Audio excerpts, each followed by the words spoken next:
not creating a scene. It's not a disturbance when someone's breaking the law. It's a disturbance when you're yelling. It's a disturbance to you. No, it's a disturbance to people No, downtown. sir, it's my freedom. If people can yell at me, go back to where you come from, and you don't stop them, why is it that I can't yell for justice and equality? You can, but you can't. So then why are you stopping me then? Disturbance. It's not a disturbance. Because I thought you were yelling at me but when I'm you not. passed me. And I've already. What's going on, everybody? Welcome back to Audit the Law. I'd like to thank each and every one of you, ladies and gentlemen, for tuning in. Today I'm bringing to you guys a video by the way of this particular channel here, going by the name of Jay Lee Flynn. In this video, this individual stopped and pulled over by this cop for yelling out of his driver window. I just want to quickly tell you folks that yelling out of your car window is not illegal and is actually covered by the First Amendment, which makes this a retaliatory traffic stop. It is your right to freedom of speech. You guys will see how butthurt this cop gets over this gentleman practicing his First Amendment right to freedom of speech. I want you guys to go ahead and check this out. It is not revealed in this video which department this cop is from, but once we have it, we will leave it in the comment section as well as in the description down below. Let me know what you guys think, and I'll see you guys at the end of the video. Let's see what you got. I have my keys on the dash.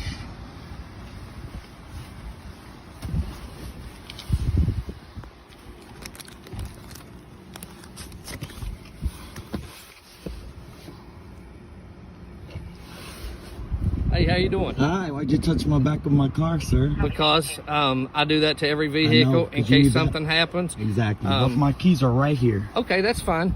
Do you have any ID on you? I do. Why are you pulling me over? Yelling and screaming and stuff. I just didn't know if you were in distraught. I do want you to see a police officer just left the scene. You see there's people parked in the bus lane. That's illegal. Okay. And I've called you guys multiple times about it. Okay, the bus lane right back there in front of Pullman? Correct. Okay. There wasn't nobody in it when I just drove by. There was a meter. I have pictures. Okay. I have a video on my back cam right here. I also have other days, every day that I pass by here, I post it. And I'll let you guys know every time. Hey, there's people parked in the bus lane. Okay. And you know, if handicapped people like that guy in the wheelchair back there, how is he supposed to get on the bus?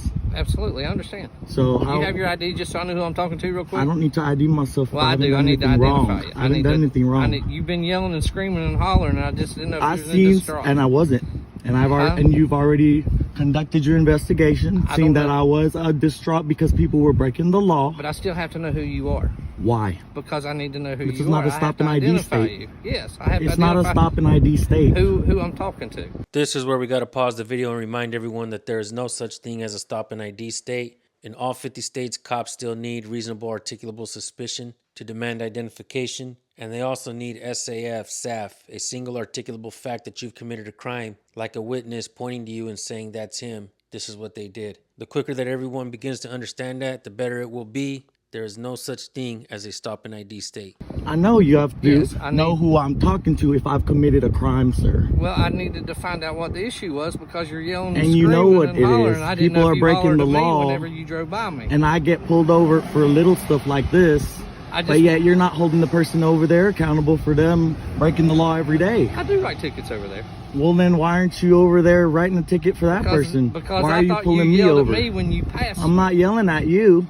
I thought that's what you were doing. But I have my First Amendment right to yell when I see improper conduct. You do, but you can't. So then I'm not creating a scene. It's not a disturbance when someone's breaking the law. It's a disturbance when you're yelling. It's a disturbance to you. No, it's a disturbance to people No, downtown. sir, it's my freedom. If people can yell at me, go back to where you come from, and you don't stop them, why is it that I can't yell for justice and equality? You can, but you can't. So then why are you stopping me then? Disturbance. It's not a disturbance. Because I thought you were yelling at me when you passed me. And I've already. And folks, did you hear what this cop just said? What he just said right here is what invalidates the entire legitimacy of this traffic stop. Yelling out of your car window is not illegal, nor even an infraction. This cop is trying to say that this gentleman was disturbing the peace by doing so when there was no complainant made. Cops themselves cannot just say you're disturbing the peace. There must be a complainant around to say you're actually disturbing them. This would be the most obvious definition of a First and Fourth Amendment violation. This man does give his ID under the possibility of being arrested, which we're not bashing him for. But this here, folks, is what it looks like when you are not brushed up on your rights and laws. From both sides of the spectrum here, if we're being honest, being at the face of these juiced up authoritarians with 10 badges can be extremely nerve-wracking.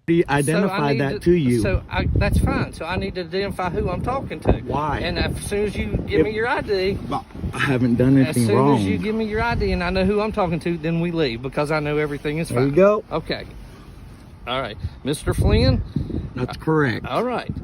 Well, you have a fabulous day. You as well. And I know that everything is fine with you, and I know your complaints.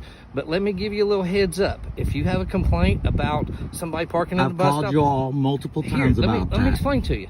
My name's I've Officer also- Spears. I've also okay? left multiple reports on that 311 app where it heads directly to the police department of where things need to be. Can you listen to me a second? I'm letting you know. Can you listen to me a second? I can hear you, sir. Okay, well, and let I'm me explain to you responding what I'm gonna tell you what so you that need. you know multiple information about the situation. Okay, Mr. Flynn, let me explain to you. What you need to do, if you go down here and you see, I would appreciate your help more than anything in the world.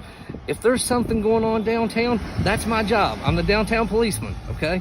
My name's Officer Spears, all right? Yes, I know that. I can see that. Okay. I'm not trying to. I know. I'm not trying to. I know.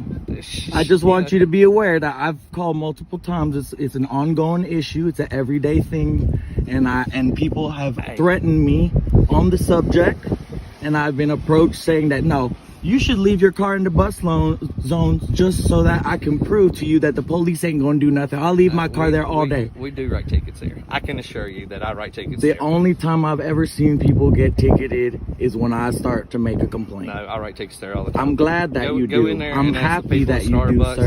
sir. Go in there at Starbucks, and And that's the other thing. Starbucks will get pissed at me and call the cops on me, but Well- yet they're using, hold on, their manager is using the spot to just as their own little private zone. Yeah. And I have that on documented film. And you can ask TTA people that the buses that come in there. I do write tickets. I understand that. But- I just wanted to let you know that Starbucks is using that as their private zone. And it's upsetting to see because, you know, handicapped people who are in wheelchairs, I've seen them struggle to get on that bus. Absolutely.